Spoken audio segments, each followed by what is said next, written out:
Hey everyone, you're listening to the Mandalorian podcast. I'm Andrew. I'm Jeremiah. And I'm Josiah. And today was Chapter 5, The Gunslinger. The Gunslinger. I was so excited for this. So, just like every episode in the Mandalorian podcast, we're going to go over pretty much everything that went on in the episode, scene by scene-ish, and just say our reviews and all this stuff.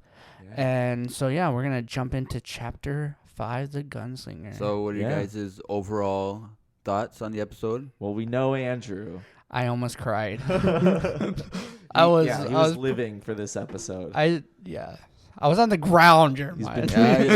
You got off the couch and sat on the ground right next to me. So I was so excited, you guys. Yeah, no, it was a fun episode. It was really good. I enjoyed it a lot. Yeah, and when looking at all the episodes, every episode is extremely different from the others. Oh yeah, I love it. And it's like you don't know what you're gonna expect, and I didn't think we were ever gonna go to Tatooine. No, me neither. And so it was a good surprise. It was like Mos Eisley Tower here, ready for you to take a landing or whatever it was. Like, dude, I literally almost there was teared much up. rejoicing. I was so excited. Yeah, so it was just a really, like, every episode is very different from the other ones, and like that's what made it so good. No, I do love that, and I think actually I was pondering on it.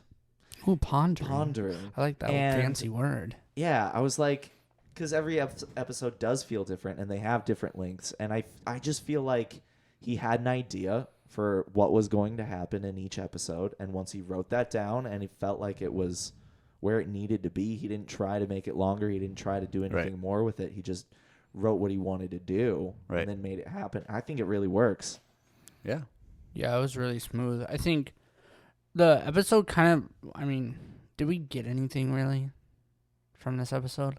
Like story-wise? Yeah, I don't know if we got much to further the story. Well, except for maybe a little bit at the end, but at the very end, last scene, there was some, but it was still like building who the Mandalorian, like his skill set. Like it seems like every episode we see something new that he's able to do. Yeah, and now this is like him, like when he kind of has to like he was at the mercy of other people in this episode. Yeah, for sure. And so like I like that. And a lot. So like he needed to figure out the problem and how he was going to do it, and like he always does, he comes out on top. Yeah. And so it adds to the versatility of who he is as a bounty hunter, as his skill set as a Mandalorian. And so story wise, this episode didn't really add much like than we would hope it would do, but it still added much to his character. Yeah, and it was just very enjoyable. Yes. Yeah. Yes. I think that was the biggest part. Like it was something we all wanted and needed in a way, and it's fulfilling. Yeah. So we can jump right into the scene by scene now. Scene by scene. So the scene started out with a space battle between, which we've been waiting for this whole season. Talking about it, and so we finally got that. So a bounty hunter was chasing down the Mandalorian ship and was wrecking him for a while there, like making a lot of shots on the ship, on the Razor Crest, and like I know it wasn't the same ship, but the attacker was. It kind of reminded me of the yellow ships from Naboo. Oh yeah. I forget what those. A little bit of that shape. It kind of similar shape, and it was also yellow too. So I was like, it was just enough to be like, hey, I kind of know what they're kind of like trying to like. Get out of here. Get out of here. But I know it wasn't the same ship, but it was just interesting. No, but it had the same like feel. Yeah. Honestly, he kind of looked like his outfit almost looked like a rebel. Yeah, he looked like he wasn't outfit. like a. He didn't seem sophisticated. He seemed like he was just a scruffy guy. Like he was like. Like he could have been part of the Empire or the Rebel Alliance, and then he became a bounty hunter. Yeah. But clearly he knew who the Mandalorian was. Yeah.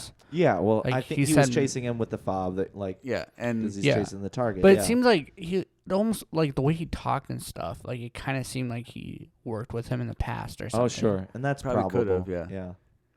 Because he said the same lines that he stole his line. It was super cool. Yeah, So he's like the bounty hunter is like, I can take you in warm or cold or whatever it was, and that pissed off the man. And I was like, no, that's my line, and then he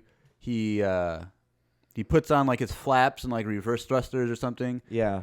Gets behind the guy and then shoots him, and it's like he knew what he was going to do this whole time. Yeah, He had to get a good position where he could put on his reverse thrusters, get behind the attacker, and then take him out. Where he was close enough so he could make it work. Yeah. It was a really cool battle, too, because it felt, because that they used models. It felt more realistic. It was much more in the style of Episode 4, where you'd see a quick shot of just the ship sort of floating by, and it felt like you could see it. Like, you could see the track working in a way, and it was really cool. Yeah, definitely. They did a really great job. I love that scene. It was like... Yeah.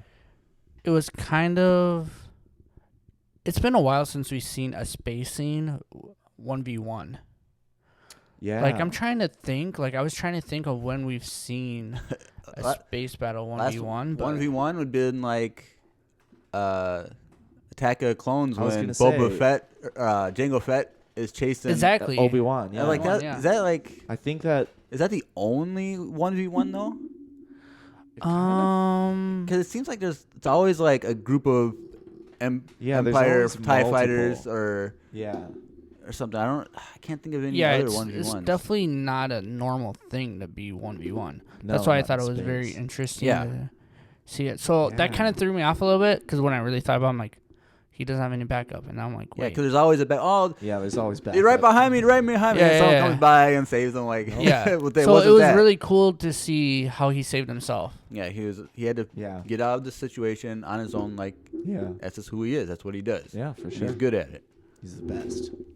And so he kills that guy, and he approaches a planet, and then on the radio, this is Mos Eisley Tower. We're ready to make your landing or whatever. So I was like, and Andrew just like, yeah! I was freaking out. Screaming all excited, and like we were all shocked. We got pumped. Yeah. If you guys don't know, like, A New Hope is like my movie. Like, that is my favorite Star Wars film. He made that movie. Like, I love that film so much. So when they said that, I was literally like, I wanted to jump and scream so loud. He's so excited. I was so pumped. I was mad because we didn't just stay there. Like, you could have spent the rest of the show. Oh, I could live on that planet. Like, ugh, sounds awful. I mean, yeah, it's just saying. I mean, personally, I probably wouldn't want to, because this is Las Vegas. Like, let's be real. Yeah, but except no glamour at all. That's fair. Right. And so, not even. I didn't think about that part. Yep. So he lands in Mos Eisley at it's like a mechanic shop. Now, is there only one of those circle things, or is there a bunch? No, of I'm sure there's a bunch of hubs. Okay. I'm sure that this wasn't the same one. I'm like, Han Solo was in. Yeah, I was like, man, Han Solo was right there. Like, no, I think this one seemed smaller because it wasn't much larger than the Mandalorian's ship. And the Millennium Falcon is quite big. It's a lot bigger. Yeah, it takes up a lot more space. But yeah, I think if you there's if you play the original Bounty Hunter not Bounty Hunter, Battlefront 2. Oh, when you can fight in Tatooine. You can fight on Tatooine, and you can see an overview of all the different hubs. Okay, like there's a lot of them. Yeah. Right. So he probably just went to the cheapest repair shop. Pretty much, that's kind of what it felt like. But it was really interesting that he didn't want droids to work on his ship at all. Well, he has mentioned that before, Yeah, he doesn't like working with droids he doesn't like droids at all. Yeah. Just something about every time there's a droid, he's just not okay with it. Yeah. Which is interesting. I think I know why, though. Why? So my assumption is... Well, the battle droids... Correct. Yeah. That's exactly where I was going to go. Yeah. Because if you guys don't know, you should know, but in A New Hope, when they say no droids are allowed, that was because the Clone War just happened. The droid army. Yeah. And so that was because of that. That's why they don't trust them. They don't trust the AI. And so when I think he probably still has a scar towards droids. Because he said that. Well, in the flashback scenes, his family was killed by droids. Exactly. Yeah. So that makes sense. He literally said that in the last chapter. Like, he said that his family was killed, and that was when he was found. So, he confirmed that was his flashbacks. He confirmed all that stuff for us. So, I think that's what it is. He still has, a bitterment towards droids and stuff like that, which is why we don't see, he could have used, an R2 unit on his ship. That would have helped him so much in that last battle scene. Yeah. Having any droid. Yeah, well, that's true. It's just a handy Yeah. They're just fun It's to a have handy thing to around. have on the ship. And Come then, yeah, on. it keeps you Yeah. company. We all have one. It's called an iPhone. We carry it in our pocket. Yeah. I'm sorry. We've also come. I still have a flip phone. Sorry. Yeah, that's you have the first generation AI. But anyway, moving forward. So that mechanic. What were you guys thoughts on the mechanic? She's fun. I like her. I mean, but she's always fun. Oh, have you recognized her? Oh yeah, before? she's like, I recognize her stuff. She's always high energy. She's always like. I recognize her, but I quirky can't and fun. remember Yeah. what I've seen her in before. I haven't seen her in anything, Forgot her name. but I mean, we could look that up. But she was. I said we could look it up, and so you guys know, Josiah was shaking his head. No, I'm not doing that. I don't care. Yeah. I don't do research. Right. But anyways, she was fun. It took me a little out of it. Just a tiny I didn't really think bit. she She fit the lore of Star Wars. Yeah, she didn't seem like Yeah, I she can was a see that. Star Wars living in the Star Wars universe. It seemed like Sure. you could have took her dialogue and just put it in a modern movie or any movie, and it would have sounded exactly the same. I like some breaks like that sometimes. I don't mind. Like I understand what you mean, and I felt that too. But like I don't mind it sometimes. It brings it. It almost grounds it in a different way for me. I don't know. Interesting. So that's the second, I would say, character in this show that has taken me out, and I'll let you guys guess the first one. Come on, it's not that hard. Chapter 1, the blue guy.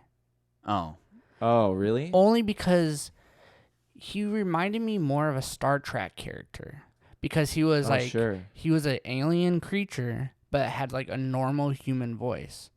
And like the more and more I think about it, the more and more like doesn't really happen. It's in not. Star Wars. That's not a Star Wars thing. Yeah. It's more of a Star Trek thing. Like Yeah.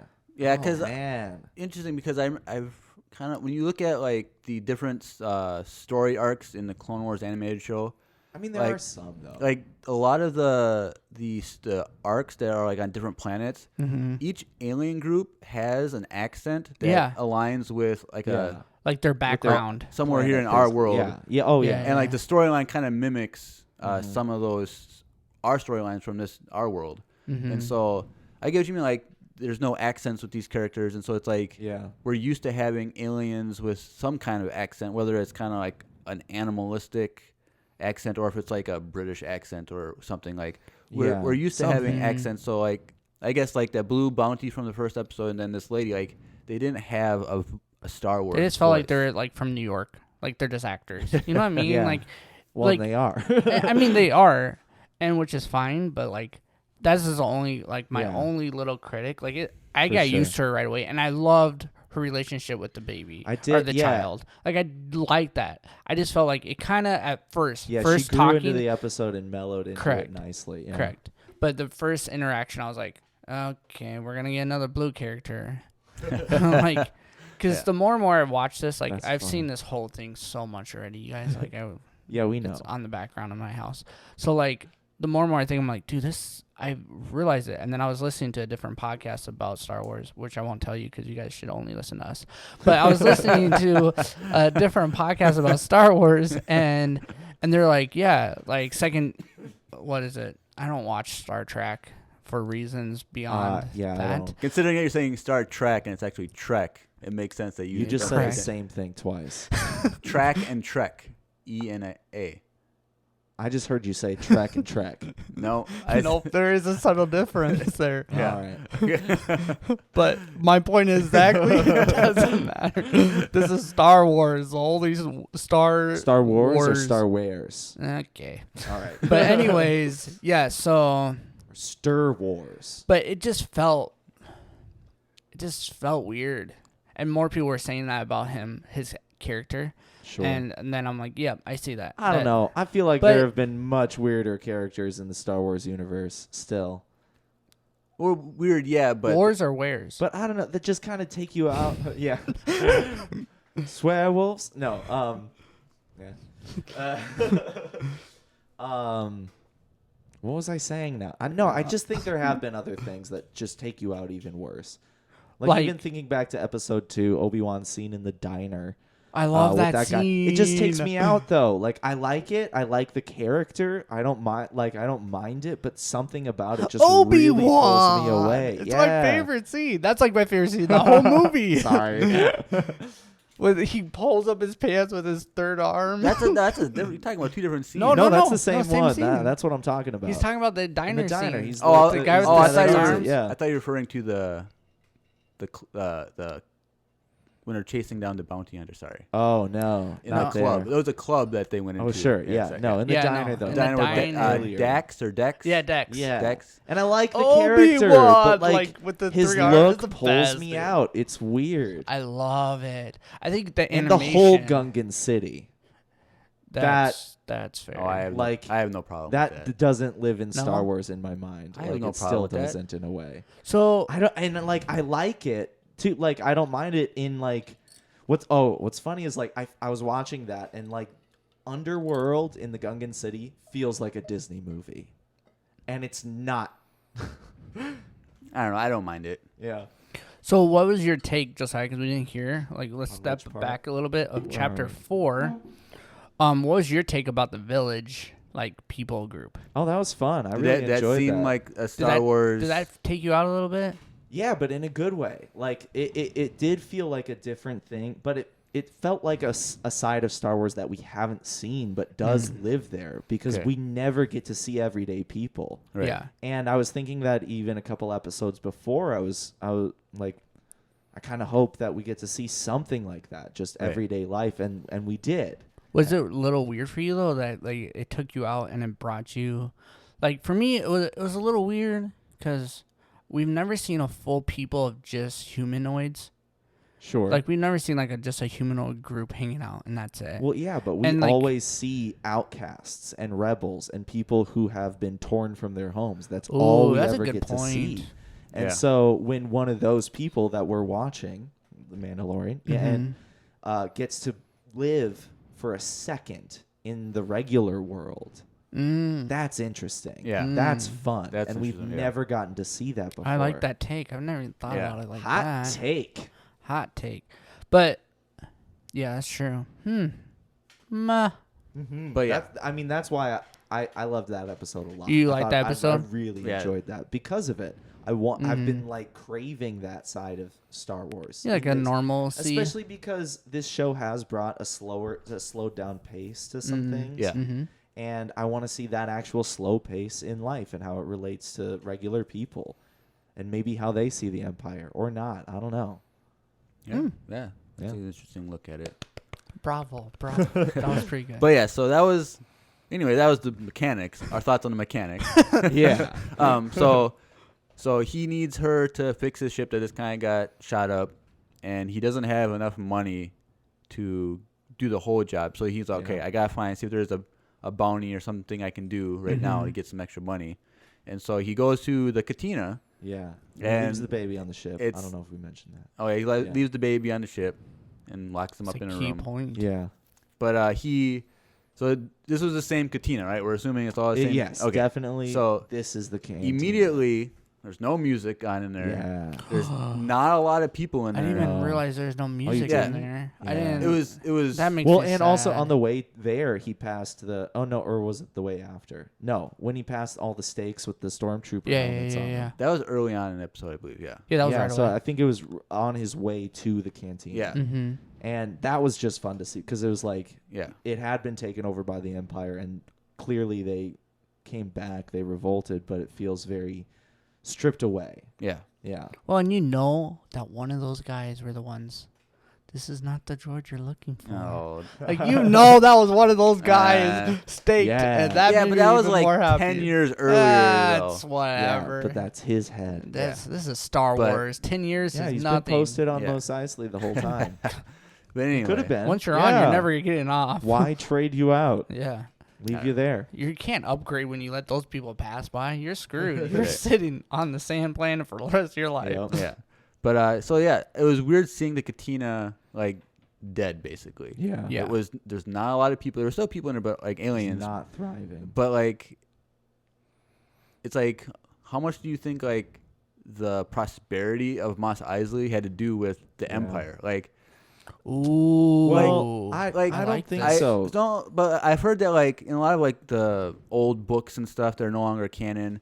Like the Empire, yes, was terrible in so many ways, but they also brought a lot of prosperity throughout the the galaxy. To some places. So yes, but Tatooine has always been a place that was sort of untouched by the Empire. Yes, but it's like less touched. When people are on the run, like we talked about before, there are displaced people. Like they're running to this place, and it's because of the Empire. Probably they're trying to hide. They're trying to be away from the Empire's touch. So they go to these outer rim areas, and these small towns, they have a prosperity because of that, and because there's no more oppression outside of the planet.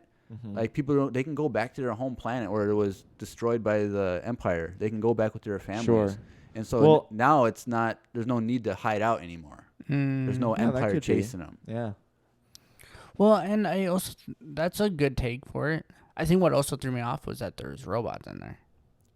Well, there's the bartender. The bartenders. The bartender was there. There was one. There was one. One was a robot, and the other was Actually, fun fact: that robot was was an IG unit, right? Was the parts that they used in episode 4 to make the robot or whatever the bartender.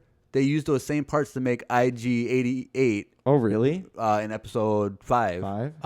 They just recycled those parts, changed them up a bit. I love that. And it was we've seen that droid before. Like that droid, I think was like the root of a medical droid type of thing. I think a lot of them are like medical droids. Oh yeah, that sounds familiar. So like episode on the Rebel ship when he's getting his hand replaced. Yeah, so that yes. In episode 5. So that medical droids had that same face. So obviously it's not only used. You can program a droid to do whatever you want it to do. I don't know, man. Dude, but was there really another droid in New Hope? I thought there wasn't.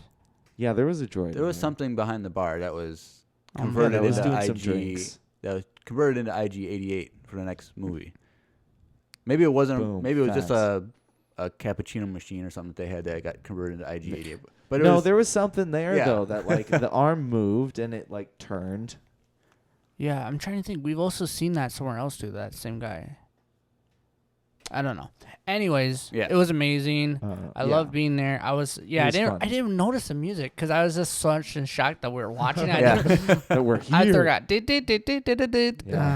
Far fewer people died in the cantina this time than the last time we were there. Yeah. Also, I was kind of mad that they weren't in the same booth and there wasn't a little burn mark behind that one guy's head. But they also could have fixed it by now. Yeah. Would they though? I mean, it's probably the last thing on Tatooine's to-do list is to rub the burn mark out the back of that pew. It's like, let's be real. Yeah, but it was so then the Mandalorian, he goes to the bartender droid and it's like, I need some work. What are bounties? And I'm like, oh, there's no more bounties. Yeah, there's no bounty guild here anymore. Like. Which I wonder, that's interesting. Is that because why did the guild leave? Because it was clearly a hub for guild members and bounties. I'm thinking it's because I think it's because of what Jeremiah was saying. Jabba the Hutt was Jabba the Hutt. All the Hutts are gone. Yeah. So there might be Hutts still left on the planet, but the leader of the Hutts is dead. They're not. He doesn't have a crime syndicate anymore. Or well, that definitely got taken over because they also referred to this other bounty hunter who took out a lot of the Hutts, like 4 Hutts. Yeah, she took out 4 Hutts. Yeah. So like, it's interesting that like, and maybe that's why the Mos Eisley is dying too, because there's no there's no crime. There's no crime force with all the money there, making things happen, even if they're doing it poorly. Right. So he runs into, he's trying to get a job, and like the guy in the back's like, I wouldn't be so sure about that. Like, I got a job, and like, God, I hated him right away. Immediately, like I said, this guy's gonna get killed. He's gonna get shot. I hope he gets shot. Like, he was just annoying. He seemed like he kind of came off as Han Solo. A little bit like this cocky guy. He wanted to be Han Solo. He wanted to be by himself. He wanted to be a Han Solo, but he still didn't know how to like wash his own clothes. Yeah. Like, he was such a millennial. You know, earring. Gosh, that brought me out. He brought me out a little bit. Yeah, really? Yeah. I didn't really like him that much. He threw me off. I was like, "What is this? Okay, what is this?" I'm thinking I might have been on purpose. I think we were supposed to not like him. Oh yeah, definitely. And so like, he did a good job. And then you could tell that he was super cocky when he broke the tracker. Like, oh, I got all the information in my head. Like, yeah, that's not how trackers work. Yeah, like if the person moves, you're screwed. Yeah, you know the details, but you don't know where they're going. Like they can go on a ship, and then you're kind of looking on Tatooine for like the rest of your life trying to find this person. Real. Also, like, it was clearly too that the Mandalorian has been on Tatooine before, because when he said the sand dunes, he knew exactly where to go. Like, and he's familiar with the layout. What's the name of the sand people? Tusken Raiders. Yeah. Tuskens. Sand people. Yeah. They have but he was very clear about saying the Tuskens. Like, he was like giving them respect. Yeah, well, he knew their language. Yeah. Did we? And that was cool. Did we know? That was really cool. That was probably my favorite part. So are we skipping ahead for? Yeah. I'm not. Well, the next. So he. So this young bounty hunter, this is his first gig. Yeah, convinces him to join on this thing. And we hate him. Yeah, we don't really care. We're supposed to hate him. Yeah. So he's like, all right, go get some speeders or whatever. We'll go. Yeah. So they meet up. They get the speeders. He sees the child. Oh, he looks at it. He looks. Yeah. He does see the child, but I don't think he doesn't know anything about the child. No, but he like glances at it. Yeah. He sees it. Yeah. So which means he's been hunting this girl for a long time. For at least a month. What? Who? What? This guy has been trying to track down and hunt that bounty. Yeah. For at least a month. Why? Because, well, we know that they were on, because she knew about Mando destroying that thing. It might have been. It's been a month probably since then. But that's what I mean. But that doesn't mean that she's been a target for. He's not a guild member though, and so he wouldn't have that information really. He's trying to get in. True. But he also knew exactly where she was, so like he might have encountered her already. I don't know. He had the tracking file. That was the tracker. Yeah. But anyway, so then there's kind of this cool scene where they're on the speeders and they're just going across the desert and different terrain of the desert. And it's just cool, like. And it's the same speeders as Return of the Jedi. Yeah, and so it's just super cool. And then they stop, and he's like, something like, "There's a problem ahead." Like we can't even see it. I couldn't see it at all on the first. See it. And so then he takes out his binocular things, the young guy, and he's like. Yeah, once they did the wide shot, then I saw him down and was like, "Oh, are those?" Yeah, dots? So then I was like, "Those, yeah." So he's like, "Those are Tuskens there." And what I thought was really interesting is he said they think they're like the natives, like this is our planet, and everyone else is kind of invading their land, and they don't like that their territory is being intruded on, which I didn't really. I've always got we've learned. No, I think that makes sense. I think we've learned more about the Tusken Raiders in this episode than we learned about anything else in this episode. Yeah, because we also find out that they're probably not deaf, but they can't speak. Yeah, like they can make a yelling, scary growl yell thing, but they speak in sign language. Yeah, and the Mandalorian knows how to do that. That was awesome. It was so cool, and it was very simple sign language, like it. In American Sign Language, there's so many intricacies of lettering and motions and stuff. But this one was just very broad strokes, simple language. For sure. And they were able to have a conversation. And I was like, this is so cool. That's probably my favorite scene. It was really awesome. Overall, that's at least my top 5 favorite scenes throughout all Mandalorians. Yes. It was throughout the whole show. Yeah, it was a really great scene. And it's funny because guy has binoculars on looking at them all the way down like, oh, there was going to be a problem. And they're standing right there. Like they showed up. Yeah. They came out of nowhere. He's like, oh, don't worry. I'm not worried about them. Well, and then he's like, they're right here. You're dumb. You tell dumb. them yourself. All right. Yeah. And so, but the two that were there, that they were talking, they seemed like they were much taller than. No. Oh, no. Tuskens, I remember them being very tall. Really? Yeah, because remember, even compared to Luke looked up right away. Yeah. You remember that? Although he was on the ground, lying on the ground. True, but they're always portrayed as tall people. I think you see it also even in episode 1 during the speeder race. You could just feel the length of them when they're guns sniping in the air. And yeah. Maybe. I don't know. Yep. Oh, or even episode 2 when Anakin is killing them. They're taller than Anakin. Oh, yeah. They are pretty And even tall. the babies were tall.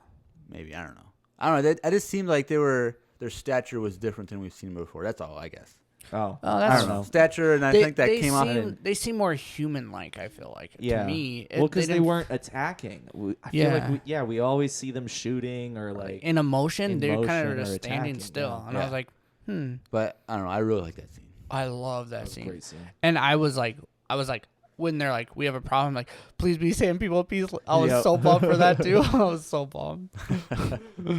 So then, the way they get passage through the land was to trade the binoculars. Mm-hmm. Yeah. And so it was a very simple thing that they wanted. That they just wanted some binoculars. And so then after that scene, they're going through. They come across what was the name of the animal? It was Wetback. No, bound. Back, some dewback. Dewback. Yeah. So we should. Hey, wet is close to dew.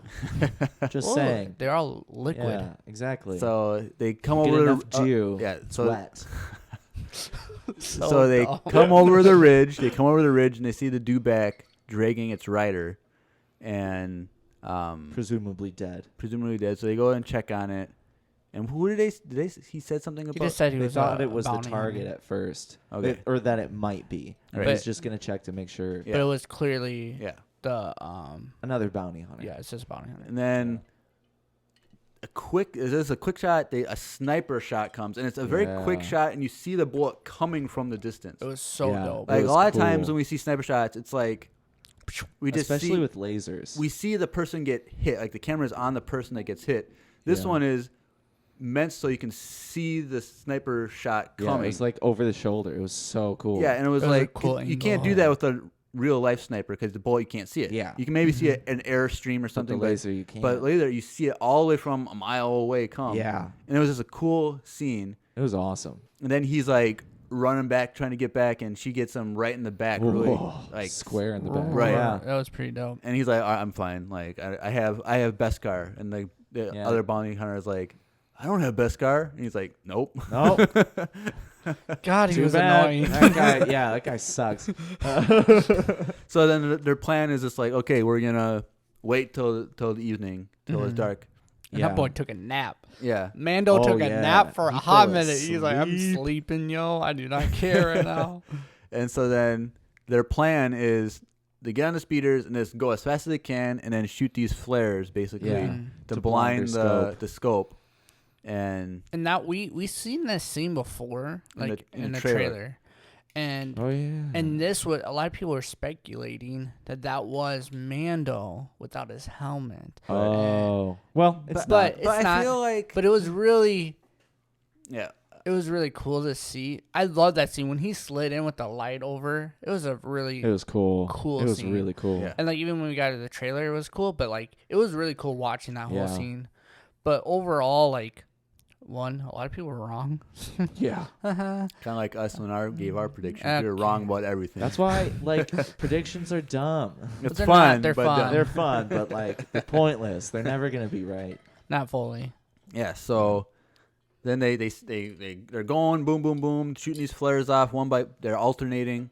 And I think the bounty hunter, like the younger one, did he, misfire or something because it scattered on the ground. He went over a bump. Yeah. He went over a hill. He went over and then shot it he down shot it at instead the of ground. Yeah, like so then that opened up the asshole. possibility for the sniper to see them, and she takes out the Mandalorian. I think she hits the speeder. Yeah, the speeder. Yeah, but takes him out like he's no longer part of the run.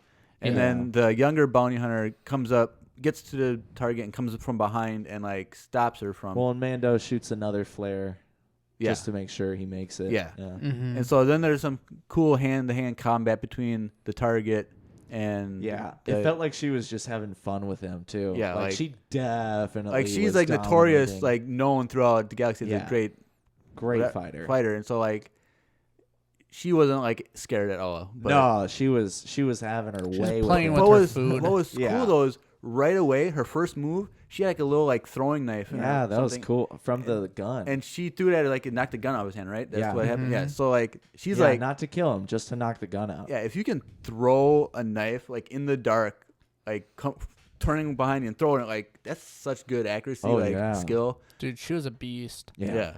And awesome.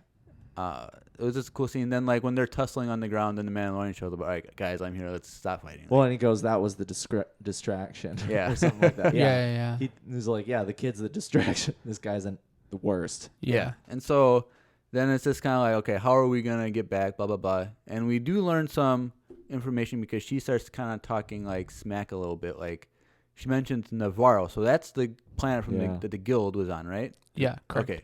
That he got the bounty from. Yeah. So that was the original. Well, and where the Mandalorians were stationed. Yeah. Oh. Yeah. So that original planet that we were on was called Navarro, I guess. Because she said that he destroyed the guild on Navarro. Yeah, on Navarro. Which is where they were stationed. Oh, that planet. Yeah, not where he picked up the kid. No. Yeah, so when I asked where the guild was stationed. Oh. Yeah, sure. So, I got it now. Yeah. That makes sense. Because at first, like, I wasn't sure what she was talking about. She said Navarro. I'm like, Navarro? I don't know that yet. Yeah. She's like, oh, okay, so something happened where I thought something maybe like something in years earlier or something. Yeah. And then she starts talking about a Mandalorian killed the guild, like destroyed the guild or fought the guild or whatever. Yeah. And I was like, did he do this like years before or something? And he blah, blah, blah. And then she starts talking about, he took the target and is rumored to be a child. And like, okay, so this was the guild. Well, and we heard that part later, but yeah. Yeah, so like it all started. At first, I didn't understand what she was talking about. Then it came all together towards the end. But like now, everyone's hunting the Mandalorian. Every Mandalorian, like even she knew about it, and she's being hunted. Yeah, and she knew enough information where that's why I think that guy was clearly out of the loop. He was because he's not in the guild yet. But he also he respect her enough to listen fully. Yeah. Killed her. Yeah. Spoilers. Idiot. And then try to win against the Mandalorian. Which we're all like, no, that's not going to work. You can't.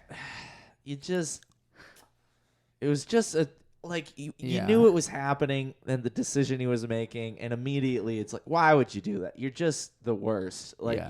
You couldn't get her on your own. How do you think you're going to get him on your own? Yeah. It's not going to happen. Right.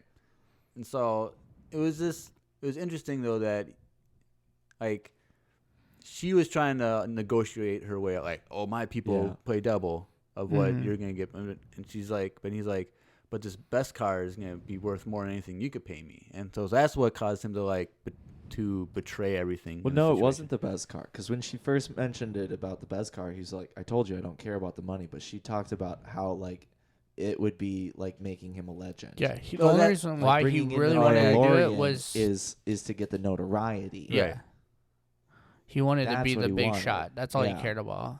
I mean, he would take the money, too. But clearly he came for money because he had a lot of money. Yeah, like a lot of money, and he didn't had a bounty. The money, and he was gonna give all of the bounty to the Mandalorian. And he had a lot of money already. So to me, it seemed like he was just being a bounty hunter just to have notoriety and like fame throughout the galaxy. Han Solo wannabe. Yeah. Except Han Solo needed the money because he owed. No, he was a Han Solo wannabe. He wanted to be Han Solo. Yeah, he wanted the reputation. Yeah. Yeah. So I was kind of shocked though that he killed her like the way so quickly. I thought maybe like something else happened, or there'd be like a fight between them two again, and like she'd kill him, or there'd be, or she was gonna team up with the Mandalorian, or something like that. I didn't really expect. I was really hoping that she was gonna be a character we'd see again, because like she was featured. Well, she's dead. She was laying there dead. Yeah, he left. I don't think she was faking being dead for like a day when the end scene happens. Like, she would have saw him speed off and like, okay, I can get up now. You don't know what's going on. That's all I'm saying. It's Star Wars. No one really dies. Yeah, apparently. But yeah, so. But yeah, I don't know. I mean, I think she's dead, but like, I'm keeping an open mind at this point. I'm going to say she died because she didn't fall down a giant hole. And also, I don't think when the Mandalorian returns to her, I think he would have inspected her to see if she actually dead. Like, he's not going to assume anything. He's too smart for that. Yeah. And so he sees her body when he comes back because he has to go get the dewback because they only had 2 speeders or 1 speeder and 3 people. Yeah. So he went to go get the dewback, and when he came back, she was laying there dead. And he's like, speeder's gone, obviously. Yep. And so he's like, crap, I gotta get back to my ship, baby, blah blah blah. And so he gets there. Yeah. He's looking around. He's ready. He has his gun drawn the whole time. He sees the happening. speeder there when he saw the speeder, and that's when he drew. Well, I think he knew what was going on when he saw the body there. Yeah, he knew something. Yeah, so he's very careful, and then you hear the other bounty hunter be like, say some crap or whatever, and he walks out of the ship of the Razor Crest with the Yoda baby in his hand, and then the mechanic. And so, it was very like. Another scene where the Mandalorian has to be like, what am I going to do now? How do I get out of this situation? Yeah. And why does the bounty hunter tell the mechanic to go cuff him? Is that what it was? Yeah, cuff him. Cuff him. Okay, so, and then he puts his hands up and he has something in his hand. He has that. And I was like, is that another flare? Yeah, it was. Yeah, so I was like, man, I thought at first it could have been a bomb, but it was clearly a flash I was like, we've only seen. I got it right away. We've only seen a flash. It was pretty clear. That's earlier. what I assumed what it was. Cause I looked similar, but I wasn't sure if it was like if it would happen to be something else. Whatever. And so, the mechanic. So he's holding it behind his head, and the mechanic's like, "You're smarter than you look," or something like that. You're smarter than I thought. Which so when she said that line, I loved her instantly. I was like, okay, I like her now. Yeah. So that's why that her character grew throughout the episode for me. Yeah, it was a lot. It was interesting actually because she grew had an affinity for this child as well. She definitely cares about it by the end. Yeah. It's interesting, and just from a few glimpses of her. Yeah, it was really. Yeah. I don't know. Overall, in this episode, I feel like the Mandalorian cares so much about the child and about people. Yeah. He is not. He will be intense and strong-willed. Yeah. If you say his lines, that's a no-no. Well, and you're trying to kill him. Also, you're trying to kill him. That's also a no-no. And he's get a bounty. He'll kill you. Yeah. But besides that, he cares about old people. He loves these old people. He finds an old person in every Sam planet so far, and befriends them. And all right. I mean, that's two. I didn't think of her as that old. Well, no, she wasn't old, but the other guy was also almost went on the ship with him. Yeah, for sure. And so then just to continue that scene, he sets off the flare, runs off to the side, and then shoots the guy with Yoda baby in his hand. So he had to make a good shot that made it count. And so then he hits the ground and is dead. And then the baby's not there, and then it's hiding behind a little canister or whatever, and comes out. Did anyone realize, I was like, why, if you're going in the speeder, why the heck do you not have your sniper? I was like, he didn't have his. Notice that he didn't bring it. His what do they call it the last one? Pulse rifle. Pulse rifle. Pulse rifle. So why doesn't he have that? Why didn't he have it? I don't know. That's interesting. He always has it. That would have been the best. If he was sniping back at her, come on. Yeah. That would have been dope. That would have been cool. Yeah, so I bet he was like, dang it, why did I have my... Yes. So then that scene ends, and then we end with a major cliffhanger. The first episode we get a big cliffhanger with the Yoda baby. We see Yoda baby. We're like, what the heck? This is nothing we ever expected. But now we have another cliffhanger that we are just like. Is it cliffhanger though? It is. I'm so curious about it. I'm curious. It's meant to be a cliffhanger. It's supposed to leave you. Okay, who's this person? That's a cliffhanger. Leaves you wondering. And so, at first we thought it was the Mandalorian because he had a cape on. Yeah. I didn't think. But then I'm like, I did. Then right away I was like, this doesn't make sense. Why is he coming back to the dead body? Well, and that's why I was thinking maybe she's alive. Ooh. Yeah. And he knew it. Yeah. Left her there. Came back for her. Yeah. And so. You still think it's a Mandalorian then? I don't know. No, I don't. No. Really? No. Because I think the cape was kind of It seemed different. It seemed. I think it was it was longer. It was almost to the ground. Yeah. It was almost to the ground, and it was tattered on the bottom, it's been through a lot. Mm-hmm. And so we're guessing that it's going to be that we've seen in the trailers the Giancarlo Esposito guy. Yeah. But the shadow looked like a Mandalorian helmet shape a little more to me. Do we see a shadow in the dark? Maybe not. Maybe it wasn't. Maybe I'm making. I don't think we do. Yeah. I just think the cape. I saw part of it. The cape made it kind of look like a shadow because it was a big cape. But we're assuming it's going to be that antagonist. I'm assuming it's that antagonist. Yeah. It'd be dope. Because if it'd be great. The original people who hired the Mandalorian to get the Yoda baby, they're remnants of the Empire. We know from the trailers that this guy is a remnant of the Empire. That he has a lot of stormtroopers. He still has a lot of like the ships and walkers and stuff like that, like weapons and so. Such. Like we know that the fact that the Mandalorian betrayed this remnant. Now that remnant is putting all their forces together to get this Yoda baby back. For sure. And so he has to take on basically a militia of former Empire. Or is it? Yeah, I don't know, because it still seems weird. Why would he be there? Like, why would he be grabbing this body? I think he's just tracking. He's trying to track the footsteps of one track at a time. He probably went to Mos Eisley. Maybe he had contact with the guy at the beginning that was trying to shoot down the Mandalorian. Went and asked the robot in the bar. Yeah, knew that he landed Mos Eisley. Went to the Katina where there's gonna be a bunch of thugs there anyway. Like, did you see this guy? And I mean, and let's be real, the Mandalorian is not really good costume cover. Oh, like, no. He sticks out like a sore thumb. For sure. I think he likes it. Yeah, he loves that. And so he's tracking down the Mandalorian, and so I think now, so we have 3 episodes left. I think this is going to be the big climax where every episode is going to be like intense.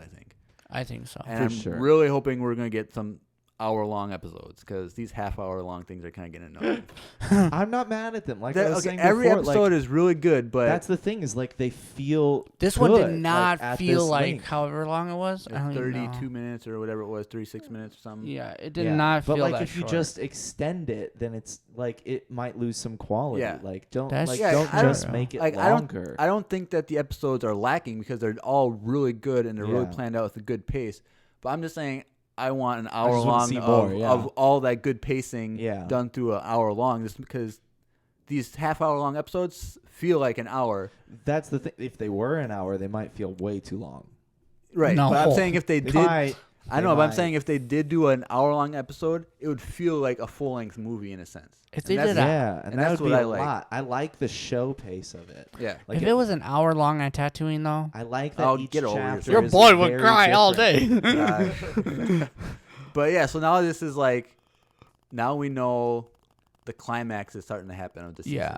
There's been a lot of build-up. For sure. A lot of character development. No idea what it's going to be yet, but we'll see. Well, I mean, it'll be, But we're going to see a lot of, and I'm kind of hoping maybe somehow like he gets more Beskar and he would get more flashbacks, because we only see flashbacks when he has Beskar getting made in armor. So I don't know if we'll get any more flashbacks. I think we will. I bet we will. I bet we will. Yeah, maybe. I bet we will. At least one more. We're going to see like a full, like the flashback. It's not like choppy. It's going to be like a longer scene of like a couple minutes where we see the whole battle. Could be him telling the story. It could be somebody else learning about it. It could be the first episode of season 2. That could be. Maybe. That'd be fun. I'm down for a big cliffhanger. I am. See, that's the only problem Keeps about a movie, or like not a movie, like a show, is that we're gonna get a big cliffhanger and we're gonna have to wait. We're gonna have to wait a year to see it. Like, maybe I don't know. They're already in production. They're in production, but they started production like January of this year, and it took them 11 months. So maybe but they were also putting up Disney Plus. Yes, true. Huge thing. Yeah. And so, I don't know. Hopefully, maybe we're not getting a Star Wars movie next year. We're not getting one until maybe 2022. Exactly. So, but we got a bunch of shows coming out next year. We got the Cassian Andor. Do we have any dates on any of this stuff? No. Sidetrack? No, I think the Cassian was probably going to be like summer. I'm very excited. And I'm assuming the Obi-Wan might be in the fall. Are they both coming out next year? I believe so. That's kind of a lot. I feel like Obi-Wan's not going to come out the next year. That's a rumor. Maybe it won't be until like this time the winter, next winter, or maybe like a little over a year from now. Like another of this one. But yeah. Yeah, I just love the show so much that I don't want for it to end. I know. I can't believe it's already ending, you Almost guys. there, And 3 episodes left. Yeah. Like, so I kind of want longer. I mean, this was the second shortest. For longer episodes. Only it was 35 minutes. But I've liked the pacing so far. It's been successful. Yep. And I'm not mad at that. Right. No, it does not feel like 35 minutes. Like that felt like way longer than that. Right. Much more. Now, every episode of our podcast does go over the length of any episode, but that's just. Yeah, we have more content. Yeah, come on. Yeah. and we're doing it for a lot less than $100 million budget. Yeah. I don't know if any of that is good. Maybe we should stop. Yeah. But I don't know. That was the episode. Big cliffhanger. Any final thoughts? What if it's Boba Fett? Oh gosh. Stop. We had to say it. All right. Stop with Boba Fett. I don't think it is. He had to say it. It's on Tatooine. Maybe that's why his cape was all tattered because he just got out of Sarlacc pit. Exactly. It took him this long to get out. Yeah. I mean, how long has it been? Was it? Is it 5? 2 years or 5 years? We get 5. 5. Okay. I think it's 5. Wait, I thought it was 5, and then you told me it was 3. I think it's 5. Let's just say 4. Okay. It's 3 to 5 years. But that's not that long in the Sarlacc pit. I mean, it kind of is a long time in the Sarlacc pit, but I think that could be reasonable. I don't think it's him. Well, Jeremiah was saying before we recorded that he wanted to see like us when they're on the speeder, like go by like the homestead, or by the Sarlacc pit. I wanted to see the Sarlacc pit with footprints, even though like it's so that would be insane because sand doesn't move in 5 years, but like it would be even cool. In like an hour. Yeah, it would just be cool. I would cry. That's 100%. Right. I would have cried. Yeah, but. Anyways, anything else? Any predictions for next episode? Boba Fett. Boba okay, Fett. Stop. All right, I'm good. I think we covered everything. Yeah, I don't think. Yeah. All right, chapter 6. Here we come. Yeah, I'm excited. Let's do it. Let's do it, dude. The Star Wars is like here, you guys, because episode 6, episode 7, or chapter 6, chapter 7. Episode 9 of Star Wars, the movie, and then chapter 8 comes out. It's a Star Wars. Yep. Yeah, I'm about it. And my Star Wars is even more than yours guys' Star Wars. Plus, we're all rewatching the old ones. Well, yeah, but I'm going to Galaxy's Edge twice. Oh yeah, whatever. Yeah, we don't need to talk about that. The worst. Which you guys can find video vlogs on our YouTube channel, which will be the Mandalorian podcast YouTube page, and you can go check that out when those get dropped for a full-on vlog of Galaxy's Edge. But just Andrew. Yeah. But just me. Well, we're here in the cold winter in Minnesota. Yeah. I'm going to Florida. Yeah, whatever. I'll be in Chicago, actually. But all right. Well, that's true. We don't want to get But anyways, like I said, if you're new to this, go listen to other episodes. Subscribe to the YouTube page. You can also go to the podcast. You can go follow the podcast or subscribe, whatever button you want to push. There's subscribes on some, there's follows on some. Just say it all. Okay, just do whatever you want. Leave us a positive review. Voicemails, we love voicemails. You can go find us on anchor.com/Mandalorian pod for voicemails. So leave us a voicemail, it'll be sweet. Also go follow us on Twitter for any behind the scenes funness that we post here and there, and updates on when our episode's going live and all that stuff. You can find us on Twitter at Mandalorian pod. That is twitter.com/Mandalorian pod. Anything else, boys? Nope. All right. Skull Vikes. Sure. Yeah, let's go Vikings, I guess. I don't know. All right. This is the Mandalorian podcast. I'm Andrew. I'm Jeremiah. I'm Josiah. And may the Force be with you. Always.